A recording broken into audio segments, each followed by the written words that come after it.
Kaya pala ganito ang naging resulta ng kapalaran ko. Kasi alam ng Diyos na kaya ko. Sa edad kong to, napagod na akong magmadali. Kaya lahat ng ginagawa ko ngayon, ini-enjoy ko na lang.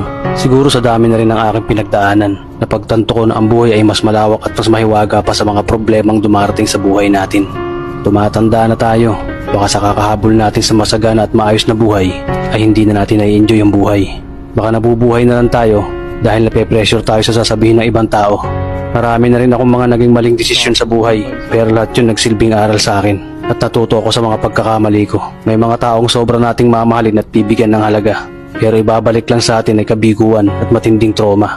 Kaya wag nating lilingunin ng mga taong tulad nila dahil mas payapa kapag hindi ka na interesadong malaman pa kung ano pang balita sa kanila. At wag mong idepende ang sarili mo sa kahit kanino. Tandaan mo, kahit sarili mong anino, iiwan ka din nito kapag madilim na ang paligid mo. Kailangan natin matutunan na wag ikumpara ang sarili natin sa iba.